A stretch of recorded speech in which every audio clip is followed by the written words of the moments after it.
Dentro dese libro hai un personaxe que se chama Xelís de Toro. Hai dous escritores dentro do libro. Un chamase Alfabeto e outro chamase Xelís de Toro, que son eu. E os dous teñen as súas propias problemáticas dentro do libro con respecto ao que están escribindo. Pero Xelís de Toro vai dar unha charla sobre poetas sen palabras.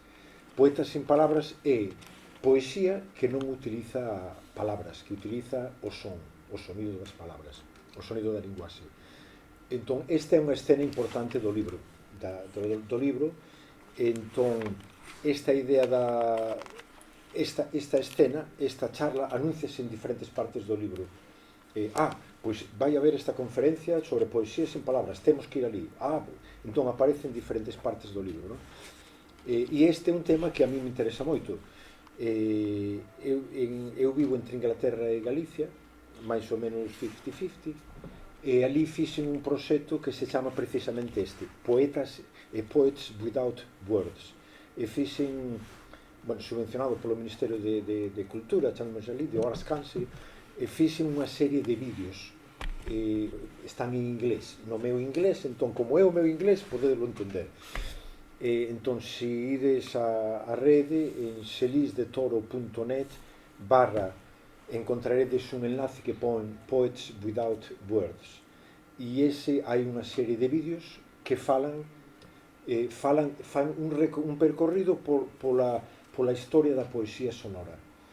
Entón, o que vou presentar agora, vou facer unha cousa moi básica, moi polo aire deste percorrido. E entón, despois, acompañando a poesía sonora, é moi interesante que Xavier Soane fale de outro tipo de poesía que vai paralela, un pouco paralela a poesía sonora. A poesía sonora, chamémoslle, pode ser unha poesía abstracta de sons. Xavier Soane vai falar sobre poesía visual, que non é abstracta, aínda que hai algunha parte relacionada á poesía visual, que é a poesía concreta, que si se pode definir alguna que se pode definir un pouco hasta, pero eso deixámolo Xavier Soane que faga a súa exposición, non? Entón, eu vou facer unha cousa, unha pequena introducción ao que é a poesía sonora. A poesía sonora é unha poesía que non utiliza palabras, utiliza sons, utiliza o sonido da linguaxe. Entón, a primeira pregunta que nos podemos facer é, por que iso poesía? Podemos chamar improvisación vocálica, podemos chamar... Pero entón teríamos que... Se trata un pouco de decidir onde empeza e onde acaba a linguaxe. Se utilizamos a linguaxe é únicamente palabras ou é como pronunciamos esas palabras? Hai veces que podemos decir unha cousa, unha palabra, e ca nosa entonación estamos dicindo unha cousa diferente. Eu podo che dicir a ti, moito me gustan esos pantalóns. Estou dicindo que me gustan en palabras, e co meu tono estou dicindo que non me gustan. Quero dicir, sin embargo, iso é parte da linguaxe. Iso pode ser unha explicación de por que o son das palabras forma parte da linguaxe. Entón, hai moitas veces que estaremos na dúbida de iso é poesía ou é outra cousa. As persoas, os artistas aos que me vou referir, todos veñen desde o mundo da poesía. E eles refírense o que fan como poesía sonora ou de algo parecido, non?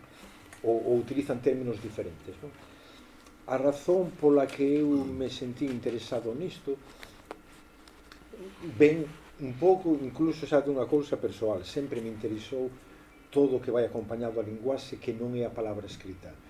Interesan os xestos que utilizamos cando falamos, interesan a entonación, interesan os sonidos. Entón, xa teño esa atracción, algo que me atrae cara a ese lugar. E eu practico este tipo de poesía, sobre todo en Inglaterra, fago performance en que fago poesía con movimento e con voz, fago performance deste estilo, non? É unha cousa que me chamou enormemente cando empecé a estudiar todos estes artistas que traballan nesto, é que ás veces poden parecer moi parecidos persoas que traballaron en diferentes épocas, diferentes países, desde diferentes linguaxes, facendo cousas que a veces nos parecen moi parecidas, pero todos eles pensan acerca do seu traballo desde un punto de vista e teoría diferente. Entón, iso a mí chamaba moito a atención. por eso decidín facer este pequeno percorrido, non? Entón, entón o que vou facer é de cando podemos empezar a falar de poesía. Vou facer unha pequena, chamemos, perspectiva histórica do século XX, non?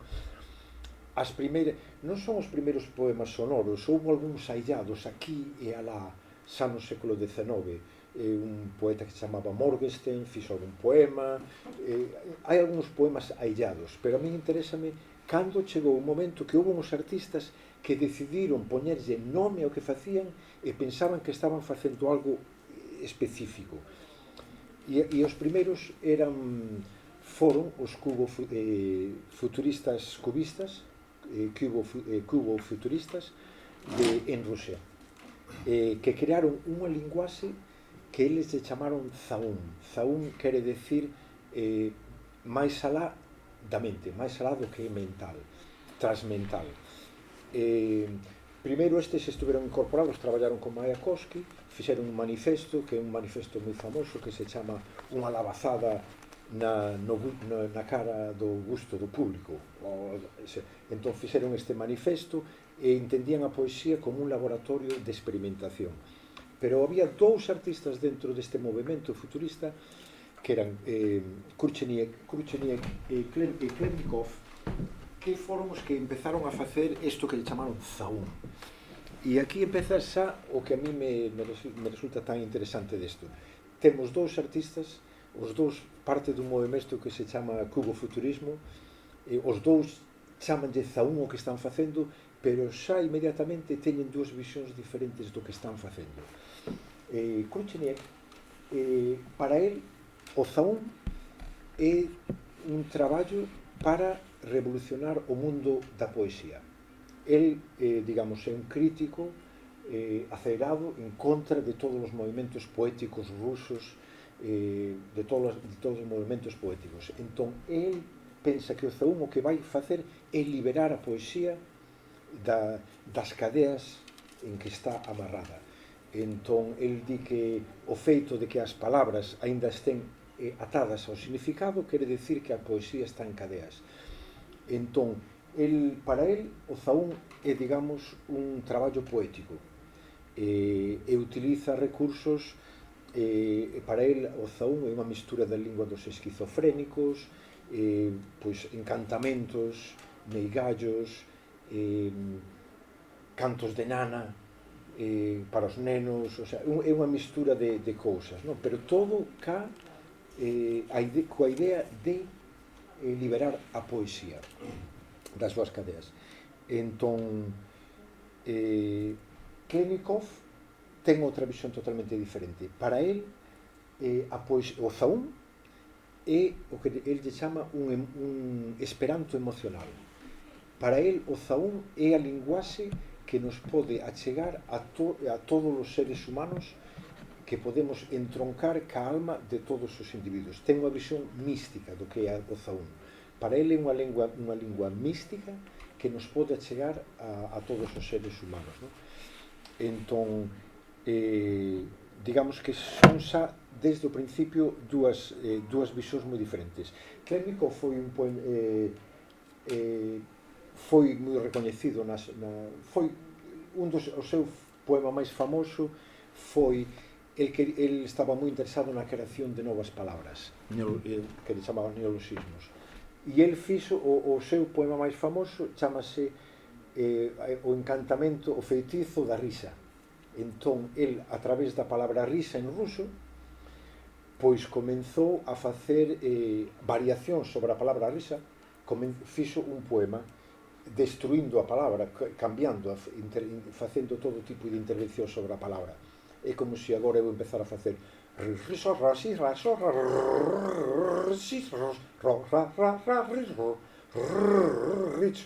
quero dicir, el destruía e cambiaba e transformaba as palabras, a palabra risa, e ese convertiuse un pouco no seu poema máis famoso e foi bastante coñecido.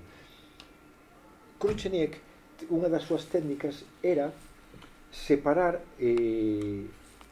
as vocais dun poema. Entón, el colleu unha pregaria rusa, que se utilizaba na igrexa, e aillou únicamente as vocais.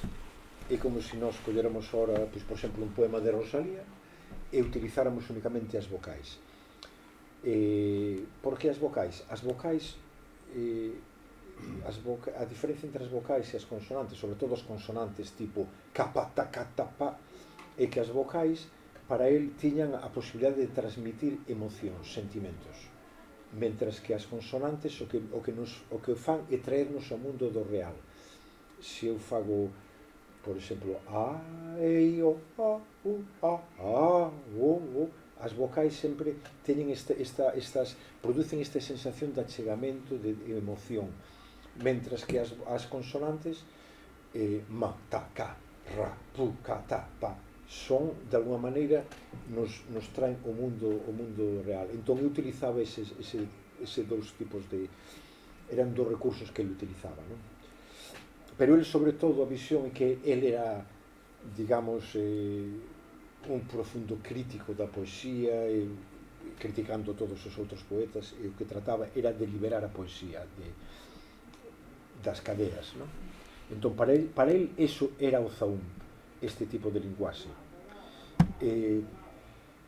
O seguinte movimento ou individuos que comenzaron a facer algo que se chamaba, que se pode describir como poesía sonora, é cando apareceu o Cabaret Voltaire en Zúrich, no 1916, e a personaxe fundamental é Hugo Ball.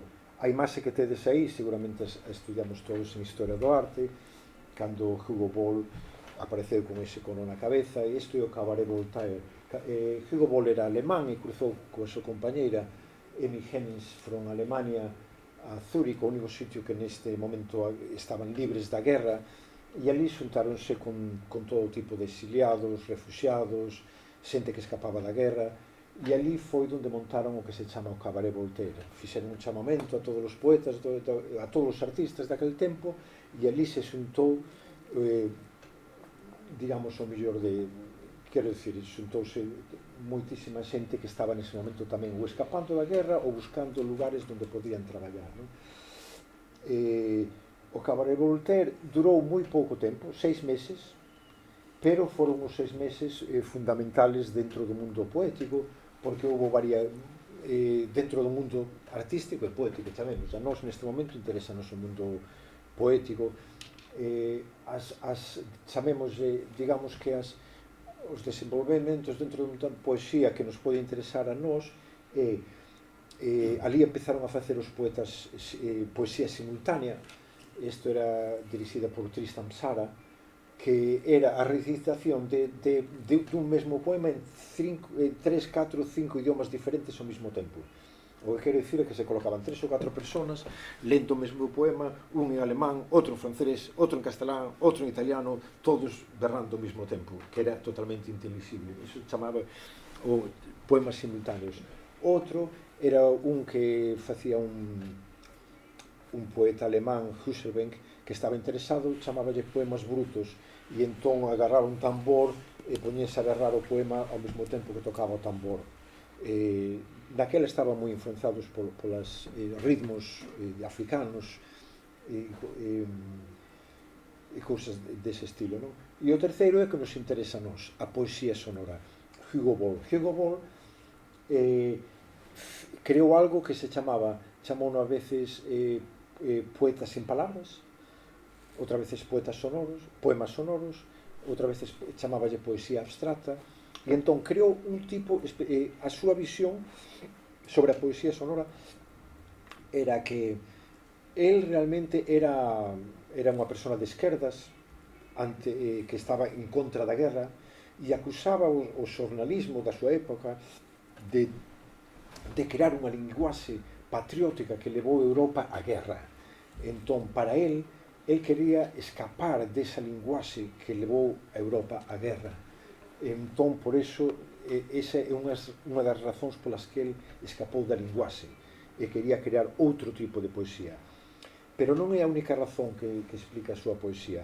A outra é que ele estaba interesado no misticismo, en libros místicos anteriores, E outra é que el era ben coñecedor pois, dos movimentos artísticos daquel tempo. El coñecía Kandinsky, que tiña unhas teorías tamén de algo que se chamaba vibracións, en que el decía que as vibracións interiores das palabras tiñan un significado, e que entón o traballo do poeta sonoro, do poeta, era tratar de entender estas vibracións interiores das palabras para manipulalas e crear unha especie de sentido, de crear ese novo tipo de poesía que ele chamaba poeta sin palabras.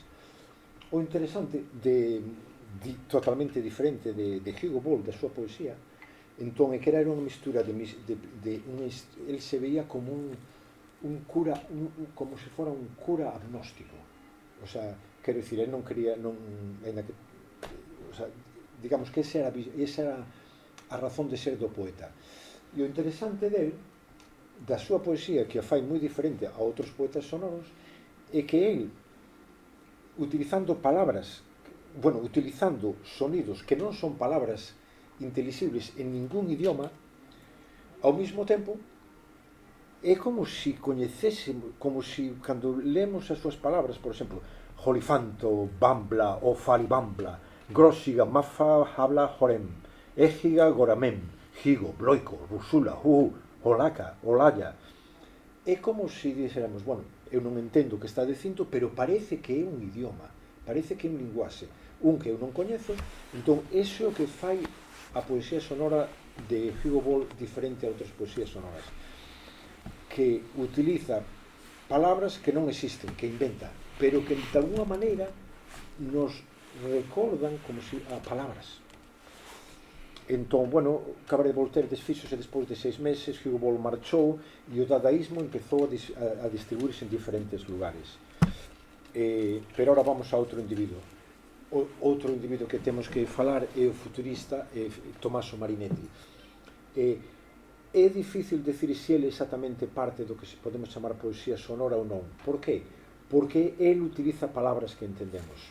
Entón, dentro dos seus poemas, pero ao mesmo tempo non podemos prescindir del. Por qué? Porque ele era contemporáneo, traballaba, influenciábase cos poetas sonoros, e el parte dos seus recursos poéticos sí que eran de poesía sonora. Entón, de alguma maneira, hai que incluílo, non?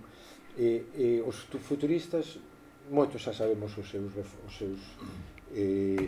un automóvil é máis fermoso que a Vitoria de Samotracia, hai que acabar coas galerías, cos museos. Eles adoraban o progreso, a máquina, o motor.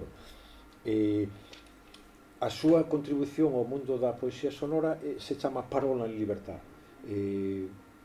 palabras en liberdade, parolas en liberdade.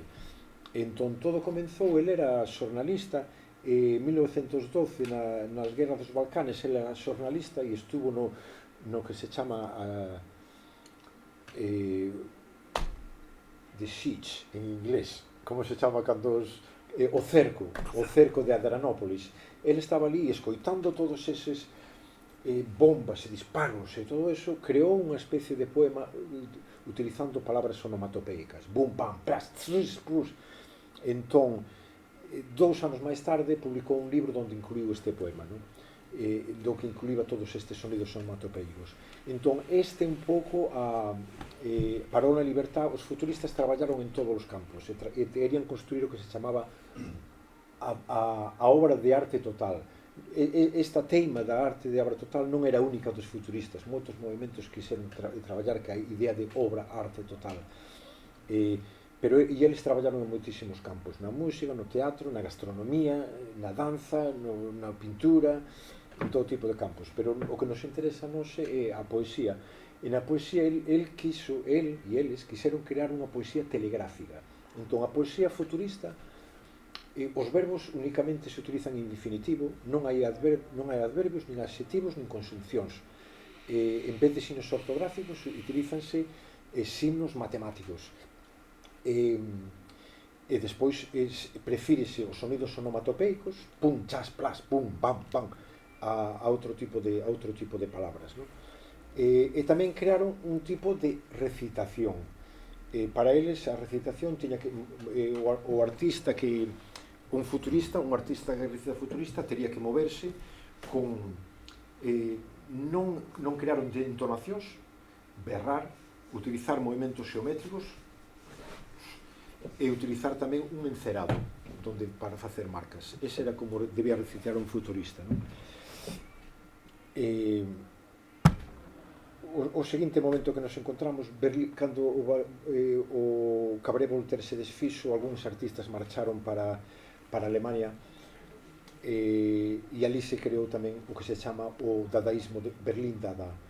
Entón, paralelo a este Berlín Dada, hai outro movimento de Kurt Schwitters que creou o que se chama Merz. Merz é a súa creación.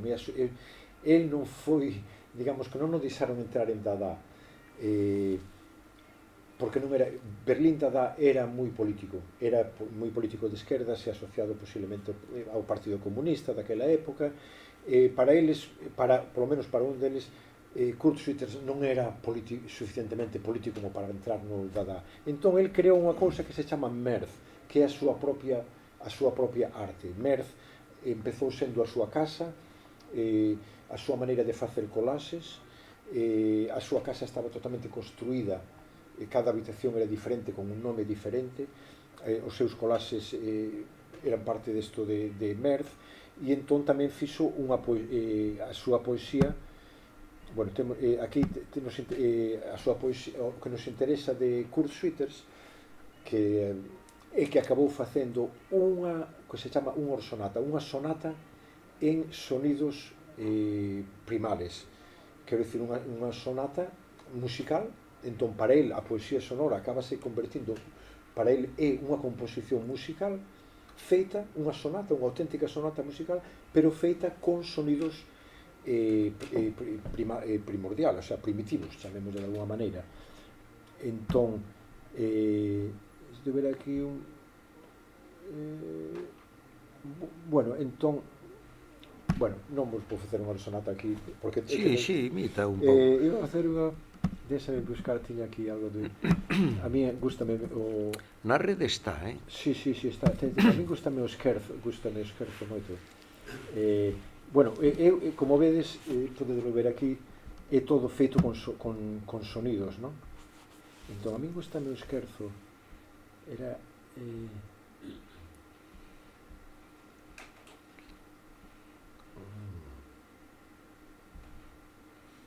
Scherzo, aquí. Ok, vou facer un poquinho desto, A mí isto me gusta. Lanquetegrel, P, o oca, Lanquetegrel, pi, suca, Lanquetegrel, ranf, Lanquetegrel, sium, lentril, slump, trum, thrill, Lanquetegrel, rum, tif, to, Lanquetegrel, ciu, lentril, lump, tum, tril, Lanquetegrel, P, o oca. Isto continúa. O sea, estamos falando dunha auténtica sonata que, a mellor, hai moitas grabacións da Eurosonata, porque é, digamos, o desafío dun poeta sonoro é facer a Eurosonata. Entón hai moitas grabacións de poetas sonoros que tratan de facer. Isto é unha auténtica sonata desde o principio, pero, bueno, que ten todas as partes, non? Entón, este é interesante de Kurt Schwitters, esta visión da poesía sonora como composición musical. E hai outra persona, outro artista deste mesmo tempo, que é colaborador del, que traballaron xuntos, que tamén o traio aquí, que tamén de Berlín Dada, e é a razón que está el aquí. El pensou que el fora o inventor da poesía sonora, porque ele empezou a facer estes poemas que vedes aquí, non? El facía pósters con estes poemas e os colocaba por aí. E entón, nunha xira que fixeron xuntos Raoul Hausmann e Kurt Schwitters, foi cando Kurt Schwitters xa traballara un pouco con poesía sonora, e foi cando, escoitando a Raoul Hausmann, cando realmente algo fixo clic na súa cabeza e entendeu todo o poder que pode ter a poesía sonora, e por iso fixo a Eurosonata. Ele estuvo traballando na Eurosonata moitos anos, pero foi precisamente escoitando a Raoul Hausmann. Raoul Hausmann pensou que ele inventara a poesía sonora porque ele utilizaba únicamente letras, hasta porque ele non sabía que Hugo Wolf fixera o anterior, entón cando lle presentaron unha publicación que se chama Dada, Almanaque Dada, e vi os poemas de Hugo Ball, dixo, xa houve alguén que inventou a poesía sonora antes que a min. Pero el di, a diferencia é que Hugo Ball utiliza palabras inventadas, pero son palabras, mentras que eu utilizo únicamente letras. Entón, el utiliza as letras desta maneira, e entón esta maneira de escribir as letras indica de alguma maneira como ler o poema, ¿no? Entón isto sería que perium, el perium. Entón el era como recitaba, el era moi brutal recitando estes poemas. Eu estou facendo moi suaviño, el faría moi forte, pero de alguma maneira Kurt Schwitters coñecíanse, traballaron xuntos e fixeron xiras xuntos, e Kurt Schwitters inspirouse nun destes poemas para facer a Sonata, non? Estou indo a todo correr para que nos dé tempo todo. Esta é un artista moi interesante, é un artista alemán que marchou para Estados Unidos, chamase Baronesa von Freytag Lorenhoven. A pesar de chamarse baronesa, ele era un artista que morreu famén, morreu de fame, era un artista que non... Pero en algún momento da súa vida casou cun varón e despois de divorciarse mantuvo, como poeta, mantuvo o nome de baronesa, e que quería chamarse a baronesa, pero digamos que foi un artista que viviu como puido e aguantou como puido entre Estados Unidos, primeiro Alemania, marchou a Estados Unidos e despois volveu a Europa, non? Existe unha polémica moi grande ao respecto do famoso urinal de Duchamp, de quen realmente fixo ese urinal, e hai unhas teorías en que din que realmente foi ela facía estos que se chaman ready-mades, que é a utilización de esculturas de obxetos para construir unha escultura. Ela facía este tipo de cousas, e hai uns estudios que indican que foi ela a que enviou ese urinal á exposición, e que iso quedou así. Pero bueno, eso non é a parte que nos interesa hoxe a nós. O que nos interesa a nós é que ela era un artista, digamos, do máis radical entre os radicales. Ela chegou a formar parte do que se chamou Berlín, Dada en Nueva York, que había un grupo de artistas ali, William Carlos Williams, Marcel Duchamp e outros, e ela era parte deste grupo, pero de todos eles, ela era a máis radical. O primeiro día que puxo o pé en Nova York xa foi directamente para o cárcere. Colleu na policía porque iba vestida de home, fumando, era inaudito nesta época, no 1910-12, que unha muller fora vestido. E despois andaba por ali vestida, utilizou cousas como poñía latas de tomate nas tetas. Ela esculpía o seu corpo, utilizaba traxes, creaba os seus propios traxes, creaba as súas propias, se pintaba de todas as maneiras, hasta ela e o seu can.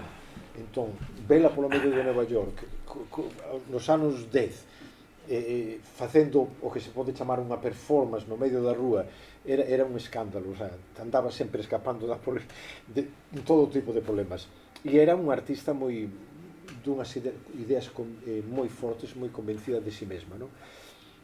A nós o que nos interesa é relacionar a súa poesía, ela tamén fixo poesía visual, como podedes vir aquí, como podedes ver, e tiña unha caligrafía preciosa, facía uns poemas visuais, e tamén facía poesía sonora. Entón, o interesante dela é que esa radicalidade que mostraba na súa arte tamén a mostraba na súa poesía. O seu corpo era a súa arte.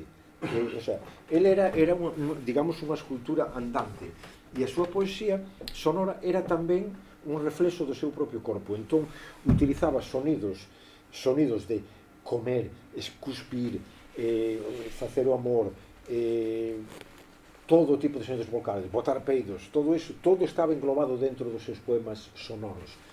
Quero dicir, era un reflexo da súa outra arte, era a súa maneira de concebir a súa poesía sonora. Só vou falar de dous poetas máis, un é o letrismo, Isidoro Rousseau. eles utilizaban as letras únicamente como a súa poesía sonora, crearon unha serie de novas pezas en que misturaban caligrafía con pintura, con dibuixo e letras, e entón digamos que tamén era un movimento moi radical, abriuse paso no medio dunha obra de teatro de Tristan Tzara en que Isidoro Sou berrou: Dada está morto, el letrismo vai ocupar o seu espacio. Entón, o máis interesante do letrismo é que eles inventaron novos sonidos, inventaron novos alfabetos. Se nós temos un alfabeto de 28 ou 23, 28 vocais, non? 28 letras. Eles inventaron novas letras, novos sonidos. Entón, os seus alfabetos utilizaban moitas máis letras. Entón foi unha innovación, non se querían cinxir únicamente a un alfabeto pequeno e crear novos sonidos. Precisamente dentro desto, el letrismo, precisamente por inventar, mostra un pouco esa invención de novos sonidos, indica ao mesmo tempo a contradición. E iso provocou que un sector deles creara o ultraletrismo. Quere decir que inventar novos sonidos quere decir tes máis sonidos, pero ainda estás cinxido a un número determinado de sonidos. Os ultraletristas, que naceron a través deles, o que fixeron foi non ter desfacerse de todo tipo de sonidos e de letras. E entón eles empezaron a utilizar o que se chama micropartículas das sonidos das vocales. Entón para eles xa non utilizaban a, pa, ta, ma, ca, sino que eles utilizaban micropartículas. Quer decir, e o máis interesante deles se chamaba Dufresne, e ele utilizaba o que podemos entender como sonidos do tipo que non chegan a ser unha letra, pero poden ser parte dunha letra. Se falamos da letra P, eles dirían quero dicir, rompían as letras e os sonidos en micropartículas, non? E iso xa nos leva ao momento en que aparece o magnetófono, e aí se produce xa o que, digamos, un novo período dentro do que é a poesía sonora. E isto é con Henri Chopin e o que se chama en Francia poesía sonora, poesía sonora, en que tanto Dufresne, que viñas dos ultraletristas, e Henri Chopin, o que utilizan xa é totalmente o uso do magnetófono para completamente destrozar calquer recordo do que é a linguaxe. Entón utiliza con magnetófono, empezas a editar, empezas a alongar os sonidos. Entón unha P pasa a ser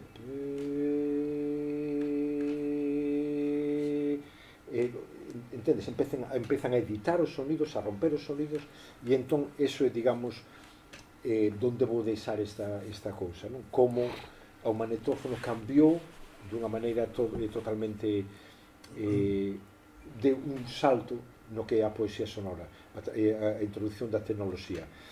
Henri Chopin di que a razón porque a voz sonora é máis importante que a linguaxe, e o trata de decir con un exemplo.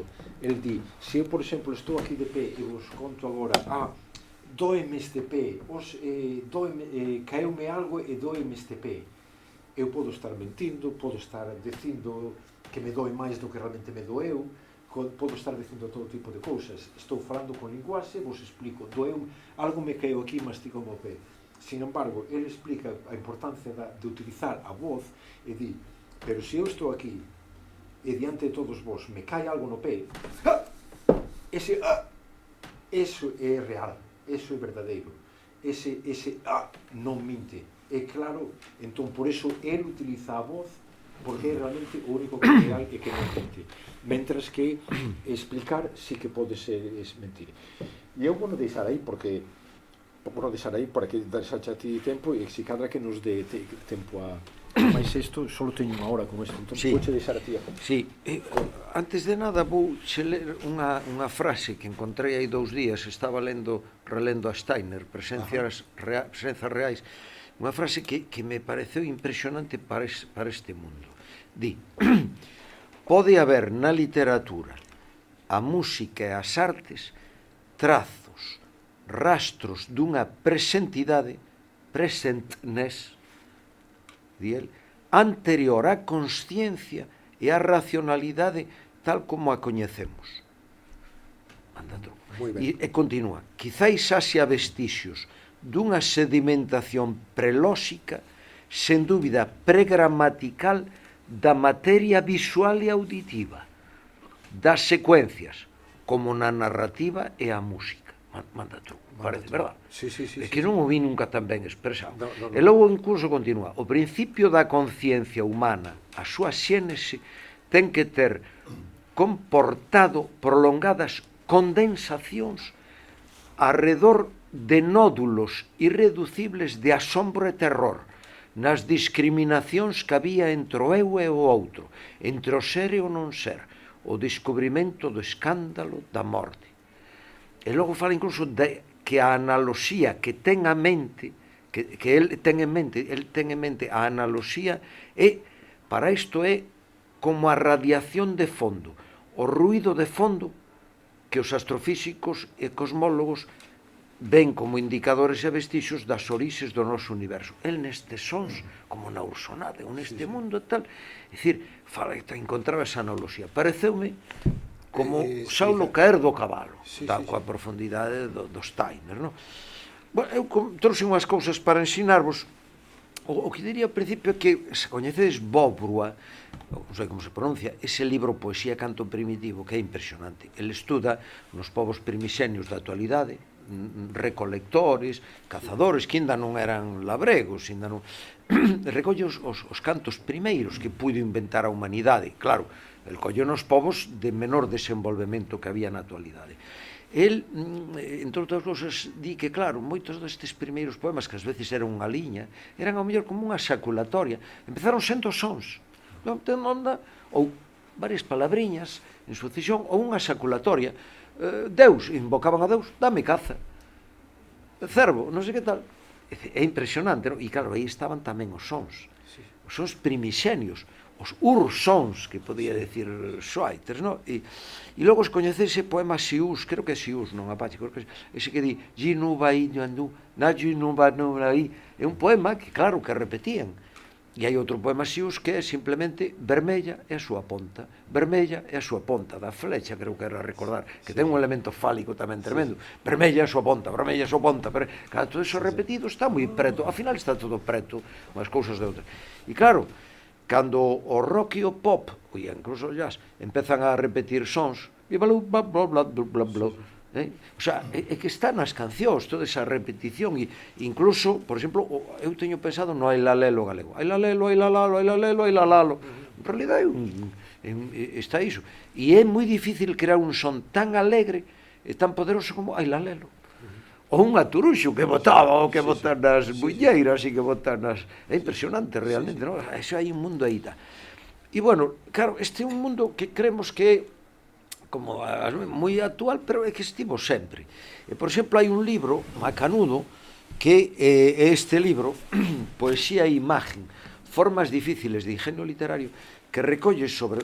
É un libro moi erudito, con os estudos, e ao final recolle un traballo impresionante de cousas de hai moitos séculos, incluso no mundo árabe, de caligramas, e textos visualizados todos, pero que é unha cousa impresionante. E ata aparece Manuel Antonio, o seu Excelsior. E, obviamente, aparece Apollinaire, que é o que o difunde no século XX, pero que non é o creador, realmente, pois isto ven desde moi atrás. Hai quen di que ven desde Alexandría, do mundo aquel antigo. Claro, Mallarmé é un tío clave. Cando Mallarmé fai o Coup de Dés, en Coup de Dés, jamais n'abolira la Sarre, claro, empeza a espallar os versos na páxina en branco, musicaliza o espazo, plin, tam, pim, pim, que que por certo hai na rede incluso recitado tamén por xente e tal, e voces, está moi... Claro, é un golpe tremendo que vai abrir moito camiño de todas estas poesías, no? Porque isto é como un pano de fondo no que se asimila todo. O sea, aquela cadeira que está ali, por exemplo, se pode utilizar nun poema obxetual e nunha performance poética. Ou esta escaleira maravillosa. O sea, é que estes dous elementos, tal cal, pum, e outros que temos aquí a noso redor. Este pano. No? E entón, claro, isto é como abrir un pano e o camiño é infinito. E é desde o sonoro, o conecta co musical, o visual, o xetual, o collage, é todo. Toda esa poesía é unha poesía en expansión, é como unha explosión que o abre todo, no? Claro, veo a Apolinea cos seus caligramas, no? É outro momento clave. E logo todos os que comentaxes, futuristas, dadaístas, os surrealistas, os ultraístas, os creacionistas. Por exemplo, o Huidobro é clave, no? O Huidobro, agora estabas comentando o tío das vocais, en Altazor, que el fai moitos xogos vocais, el horizonte de la montañonte, non o recordo como era, pero é impresionante como combina e crea eses neoloxismos todos, é impresionante. Pois non sei se o canto sétimo último acaba en formas vocálicas. A linguaxe xa non hai puntuación e acaba, o que eran palabras, a, i, o, u, i, ta, como se se volatilizase a linguaxe no espazo, non? Realmente foi sorprendente. Outro tipo moi interesante é o Oliverio Girondo. Por exemplo, aquí teño en Lamas Médula, este é un CD que está en visor e está recitado por el, que tiña unha voz, ademais, así moi campanuda, el puro no. El no inóvulo, el no nonato, el no poslodocosmo de impuros ceros noes que noan, e noan. E plurimono noan al morbo amorfo no démono no deo. Bueno, é impresionante, ten poemas que son extraordinarios, no? Foi moi creativo neso. E logo, claro, en español tíos moi avanzados, Manuel Antonio con algún pinito, Papasei, o catalán, Junoi, os catalás sempre estiveron na vanguardia, non? Realmente, non? E logo, pois claro, hai un tipo moi importante, estou comentando algúns, porque estou en moitísima xente, parece que non hai nada, pero aquí hai miles de tíos implicados, non? En todo o mundo. Un tío clave é Brosa, o poema Oxeto, non? Eu quixen comprar un poema de Oxeto del en Arco hai uns 10-15 anos ou máis, carai, valía 250.000 pesetas, foi hai máis anos, ainda eran pesetas, non o comprei, no? Pero realmente son magníficos, no? Incluso fixe un parking en Cataluña que son letras mayúsculas e demais, no? Que, por certo, Chema Madoza actualmente, que é un gran fotógrafo, que parte moito dese mundo, pero el traballa con fotografía, pero un poeta moi obxetual e moi conceptual xa na imaxe, Chema Madoz, impresionante, claro, non? Logo o grupo Zag, por exemplo, Juan Hidalgo e este grupo español foron impresionantes. Este libro de pretextos é moi bo, porque aparecen aquí as accións todas delas comentadas, e os poemas, non? Moitos poemas son simplemente iso, os 4 acentos. Non, nin acentos. Non son nin palabras, son 4 acentos simplemente. E con isto xogaban visualmente nunha performance, non? Outro, parapeto, un etcétera. Oye, este conecta contigo, un etcétera. Non vale a pena parapetarse para escribir rapaz. E isto, pois, o fixeron en Santa Cruz de Tenerife, no 26 de decembro do 80. É dicir, este é un libro moi documentado de Hidalgo e desta xente española que partía moito de Fluxos e de toda esta xente, non? Un tío español importantísimo foi Francisco Pino. E cando facía pinitos, e fixen moito, e teño moito inédito, carteei-me, cheguei a cartearme con el. E para min unha das cousas máis sorprendentes que levo visto na creatividade do mundo do libro é este. Eu teño 6 libros del que recopilan, son 2 triloxías, a obra del. E este, a min é o que máis me gusta. Este é un libro que recompila 3 libros del. Mirade que pasada. Son 3 libros del, este é o primeiro. É un libro que ademais ten unha cociña de elaboración increíble, non? Este é o segundo. O sea, un libro que asimila o constructivismo, o letrismo, o de Henry Moore, o Valeiro do espazo, pero o Valeiro da páxina, Valeiro malarmeano, as letras. E logo este libro último, que este é o título, se é un libro sin palabras. Entón, ti, cando vas ao índice, os outros dous libros teñen o seu título, pero o título deste aparece este rectángulo no tal. É un libro metafísico. É un libro alén do libro. E entón o libro é isto. É un oco. A primeira parte en branco, a segunda, a primeira en negro, a segunda en branco. E logo péchase novamente co rectángulo negro. Claro, este é un home dunha creatividade, pero este traballou en todos os campos, con pedras, con cousas, etc, etc. O sea, un personaxe, pero realmente sorprendente, no? O Pino. Logo está, claro, é que desto hai moitas cousas. O letrismo, que ti dicías, non? Traballan con letras. Traballase con palabras, con letras, con frases. A poesía concreta brasileira, que aí hai xente moi potente, non? Traballaban moito con palabras, con sílabas, con letras, non? É dicir, foi un momento moi importante, todos estes brasileiros. Logo, pois, obxetual, con obxetos, non?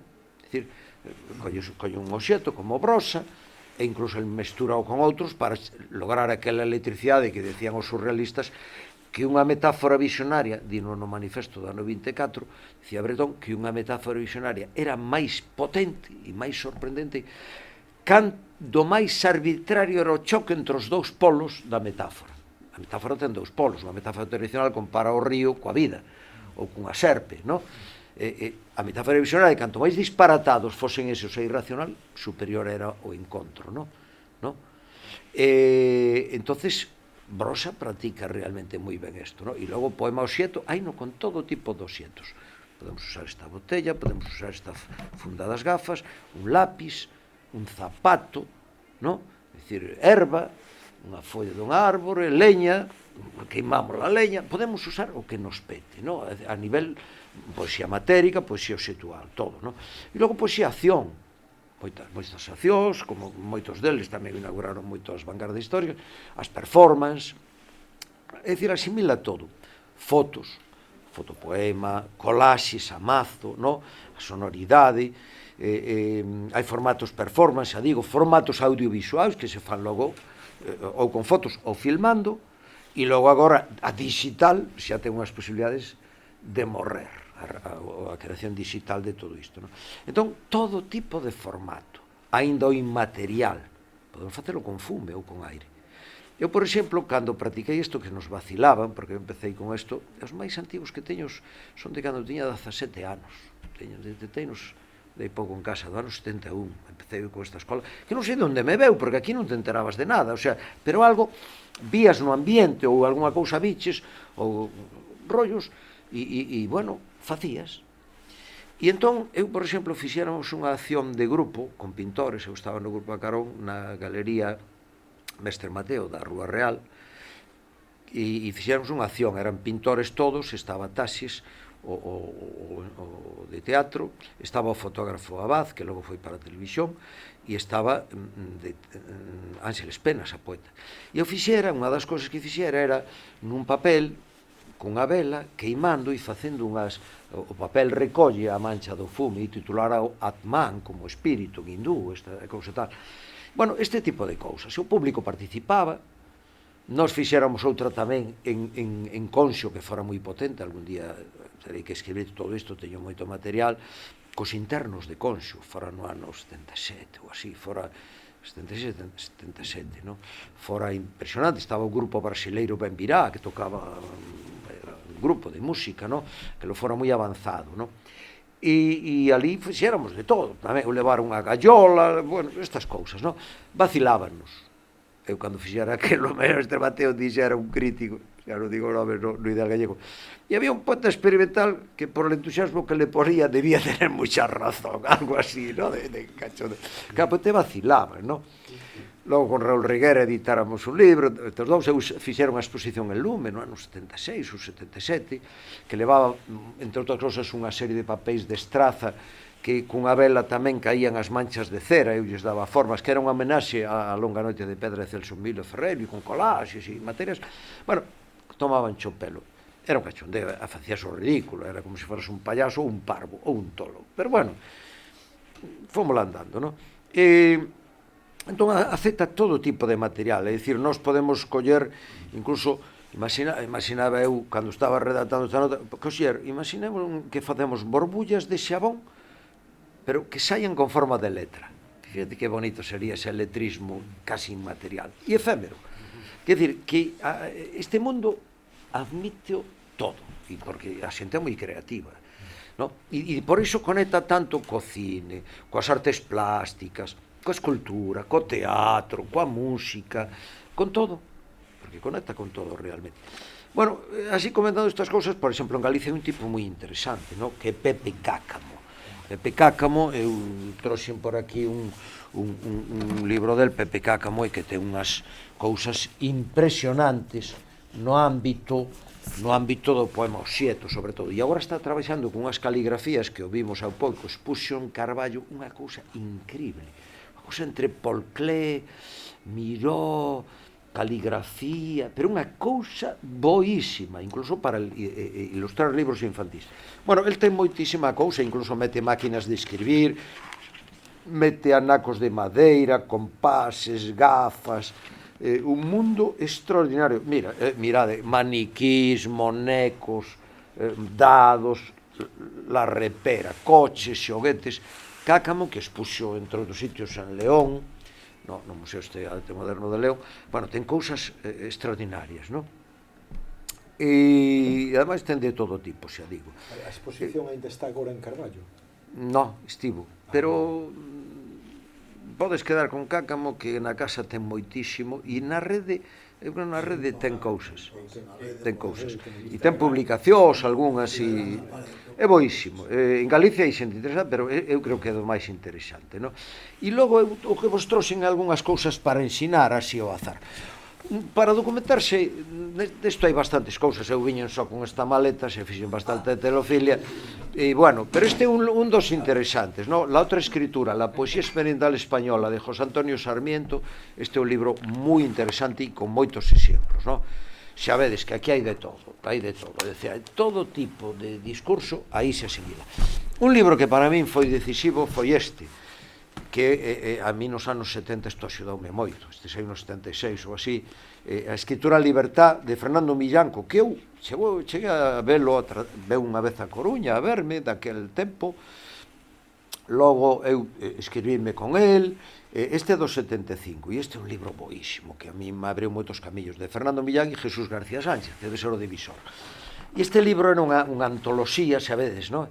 Hai letrismo, hai de todo, aquí hai os concretistas brasileiros, aquí hai virguerías, non? E isto, para min, naquel tempo foi decisivo, porque había moi pouca información, non é como agora que coa rede sobes todo, e aquí era unha documentación moi boa, e para min foi moi importante isto, non?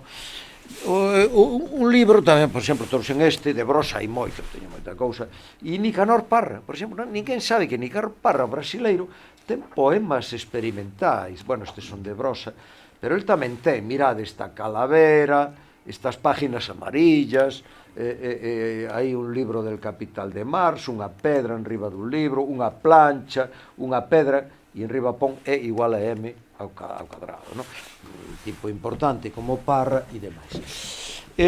Aquí trouxen tamén un libro que teño que me gusta moito, de Joan Brosa e Tapies. Este é un libro, Oxeto, que é moi interesante porque, por exemplo, vedes esta páxina que ten aquí un corte sutil. Este é un mundo moi interesante, non? Non vedes este corte tan sutil?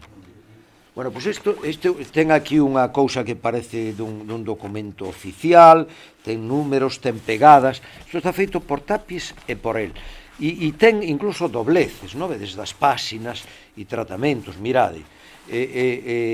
Bueno, este é un libro, claro, dous mestres, dous grandes, coa mancha, o traballo da mancha, da traza, do signo, non? Páxinas rotas, no?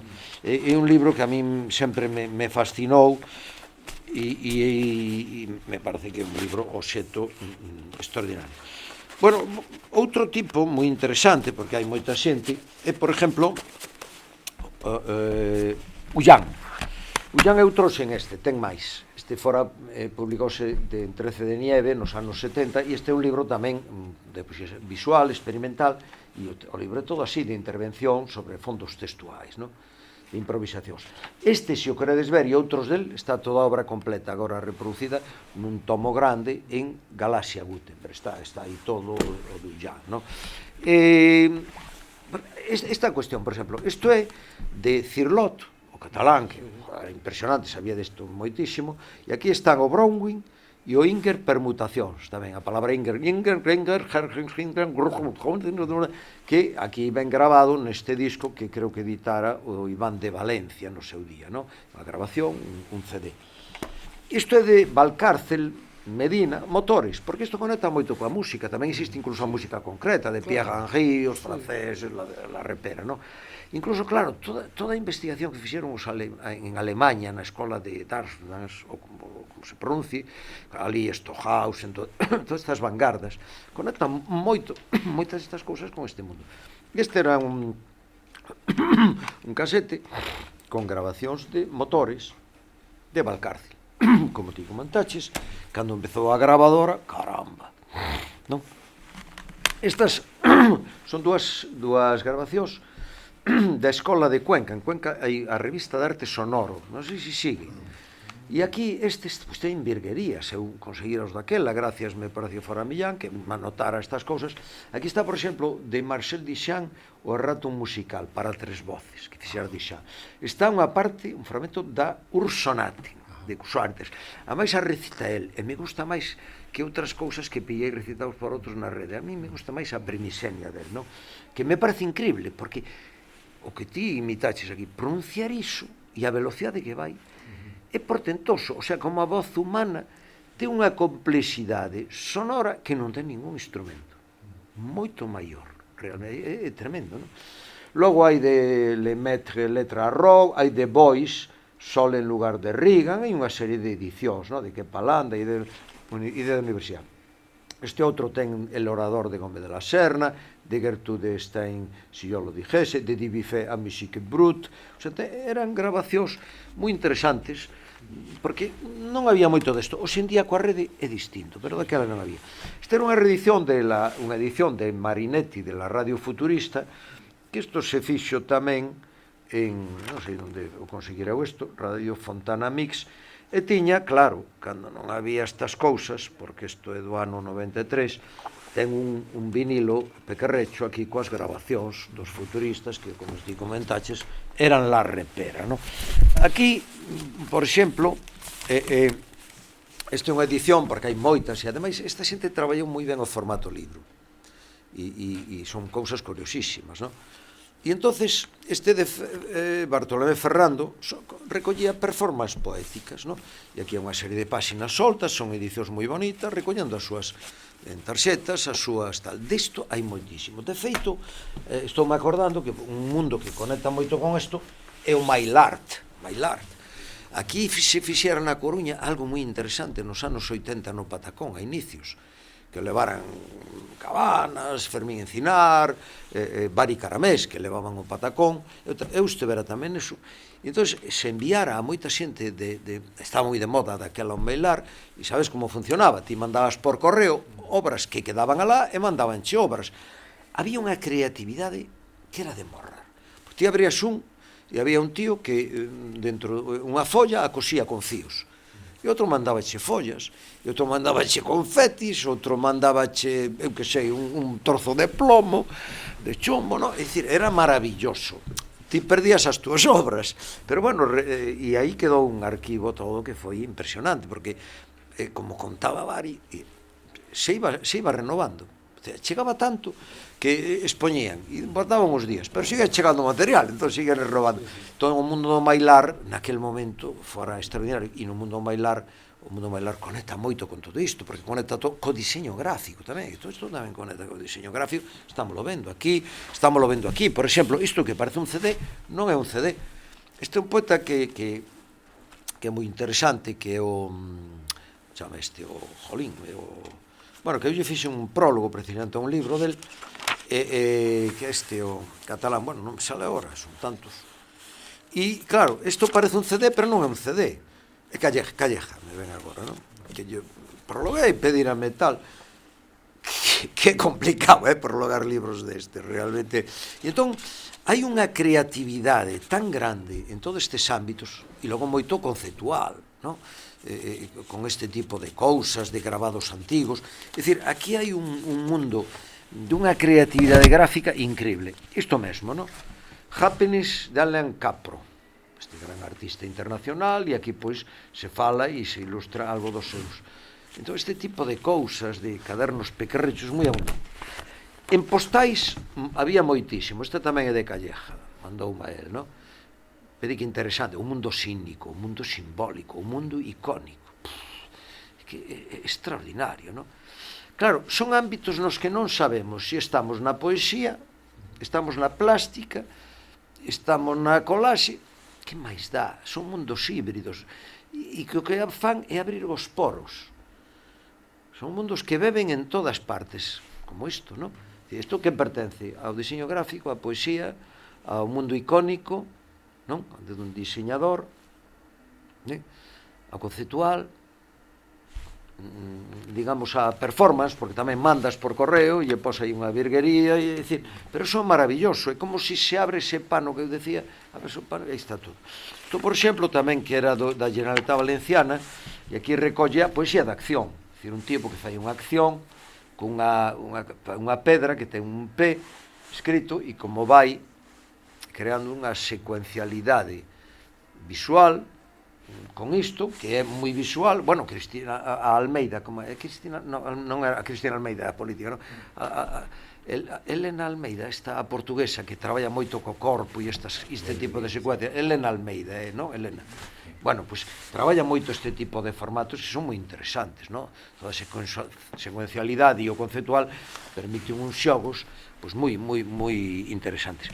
E aquí teño unha revista que comprara eu duns portugueses, de que se titula Plages, que comprara eu en Arco hai moitos anos, na feira de Arco, e era unha revista portuguesa, incluso viña unha caixa tamén, como a dos zapatos, e dentro traía, entre outras cousas, unha lata de conservas e máis cousas, non?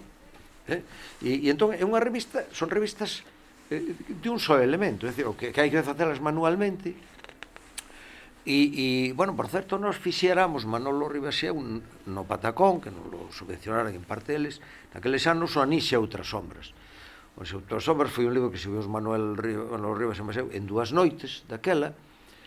Logo correximos un pouco e publicámoslo, e a publicación era en páxinas de papel de estraza soltas, e iba dentro daquelas carpetas que había nos sitios de contabilidade, que logo ataban con lazo, e logo levaban un tampón fora, non? E había que elaboralos e facelo individual.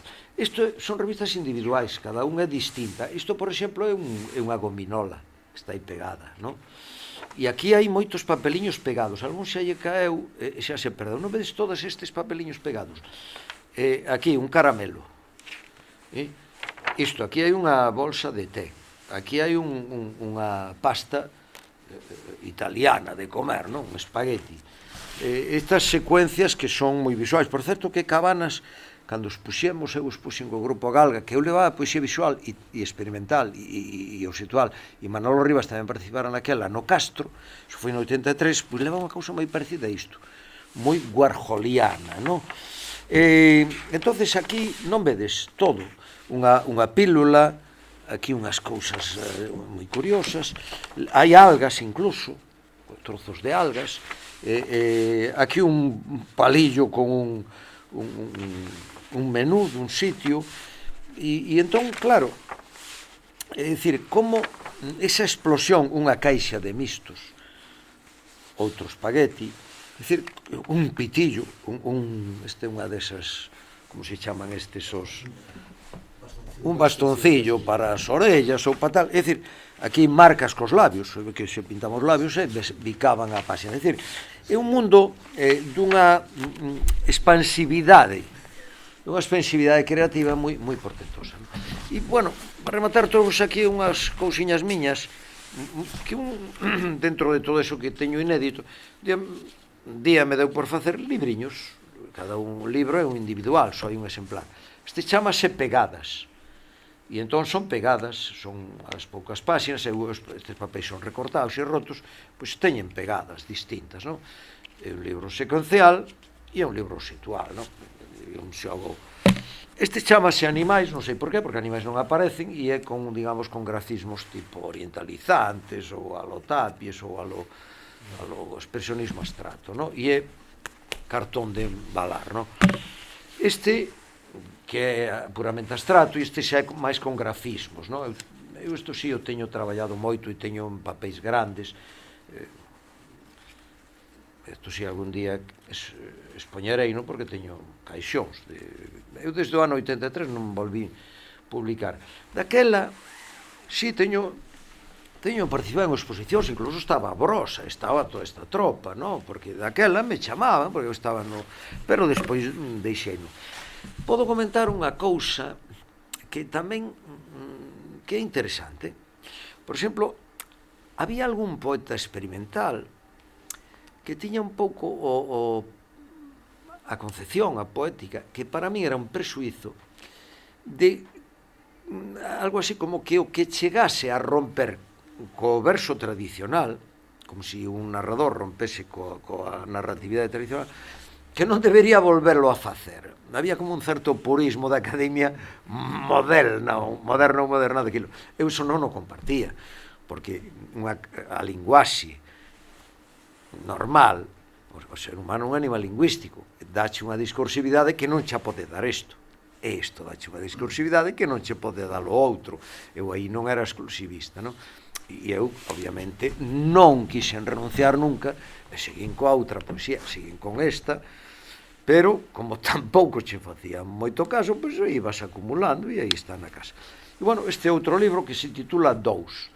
Entón, este, en cada número, 0, 1, en cada un hai un número, menos o 2, que está baleiro no lugar do 2, porque é o libro conceptual que se titula 2, non?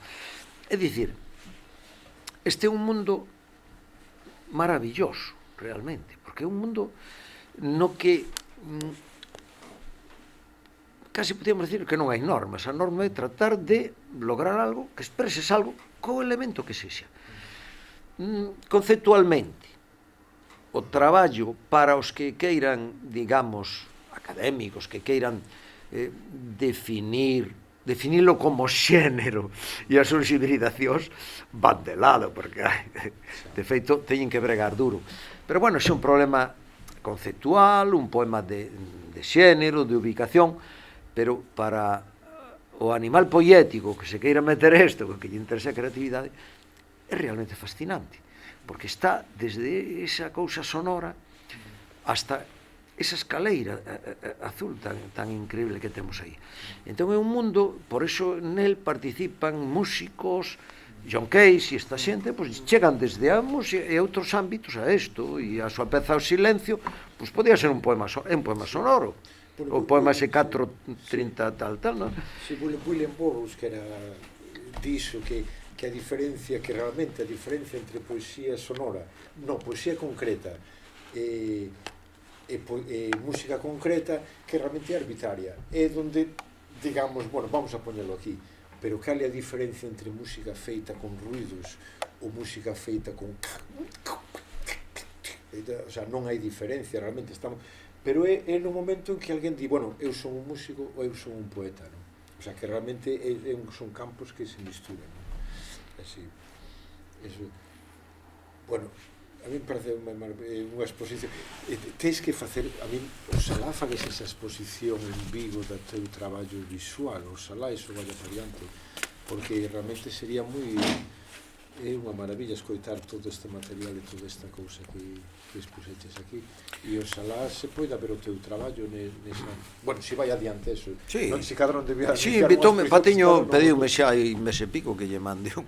Sí, sería moi habrá que facer algo. Eso, sí. Hai moita xente por aí, o que pasa é que como son mundos máis alternativos, levan outras canles e outras... E logo, obviamente, son mundos que a veces influen moito en moitas cousas, porque no mesmo ámbito do diseño tamén se retroalimenta de... Porque claro, A tipografía parece que é unha coñita de nada, non? Son as letras e os números. Pero son imaxes. Pero a variedade deseñística, estética, icónica que teñen as letras e os números, xa tes un campo infinito. E iso xa os empezas a mesturar con unha colocación expresionista desas cousas, ou con unha colocación conceptual, ou con unha colocación constructivista, ou surreal, mesturando unha letra, unha botella ou un pasearo. É dicir, é infinito o campo, non? Eu non sei se son consciente un pouco, non sei se non falei co tempo das persoas, pero non sei se cadra, se queredes facer algunha pregunta sobre o tema, ou porque estamos aquí, ou a Xavier ou a mí. Únicamente, vamos, ao final estamos a falar de Perdoade que teño que marchar. Vale. Bueno, moitas gracias por vir, Nada. Gracias. Estamos a falar de linguaxe. Linguaxe, Bertolt decía que a gran ventaja da linguaxe é esa capacidade de mentir. Solamente a linguaxe non é capaz de mentir, con cualidades específicas. Por eso, prefiro a linguaxe. O cidadán Mallarmé, claro que Mallarmé, cando fala das palabras, dos espacios, ao final todos vamos ao libro, o libro dentro do libro, as letras, que é sonoro, pero vamos ao libro, curiosamente, non? Un pouco paradoxo. Fala da palabra como un instrumento, unha ferramenta, non como un significado. Iso tiña claro Lacan, que non falaba de significados. O significante con outro significante, que decir, nunca aparece o significado. Cando aparece, como cando aparece a palabra escrita, de repente, todo eso párase, silenciase nunha escrita, nunha palabra escrita. E a palabra, como en Mallarmé, penso que é a palabra dentro da palabra, pero como, igual que na escultura desaparece a figura, e queda únicamente o pedestal. Entón, a palabra é pensar o pedestal. Chamémolle con un significado, digamos, unha cousa, ou con un sonido onomatopeico, ou como queira, pero é palabra, así. O ser humano, somos seres que quedamos enganchados pola linguaxe, sin eso non seríamos. Sea cal sexa a linguaxe, sexa cal sexa o ruido, se queremos. E as vocais, claro que sí, as vocais non é máis que a saída do aire sin tropezos. Desde atrás, e hasta fora. Se tropeza, aparece as consonantes. Claro que as letras, outra vez a letra, non é o sonido, a letra que silencia a palabra falada ou a palabra escoitada. E iso, que di Xavier, ten esa capacidade enorme, non? Ilimitada de poder expresarse da forma que queiras. Desde o body art, o corpo falando, sí. Desde o sonido, o cagando peidos, como esta americana, esta alemana. Da igual, o sea, eso é a gran... Eu penso que a gran cousa que temos os seres humanos é esa posibilidade ilimitada de expresarnos, non? Con liberdade, da igual, con sonoro, con sonidos ou con palabras que teñan un significado. La rosa es la rosa, bueno, é igual. La luna es la la, me da igual, pero porque unha vai ser moi importante. Sí que van a respetar perfectamente, pero non olvidemos nunca, que é pola linguaxe pola que estamos falando, curiosamente, destes sonidos que non teñen significado. Non era Mallarmé que dicía que o mundo existe para chegar a ser un libro? É o único libro, falaba de... Claro, o único libro para todos os escritores. Como era a frase? Eu acordome de lela, pero non me acordo como era. Era o único libro, o libro único que valía para todos os lectores. Eso que non ten moi claro é o mundo da palabra dentro da palabra, o libro dentro do libro, é el Monjavé. Sí, el Monjavé. Que tengas un pouco a emborracharte cas palabras. Sí. Bueno, foi un placer. Totalmente. Moitas gracias, bueno, moitas gracias por vir ten día como ese, xa que nada, pero bueno, foi... Vamos ir recollendo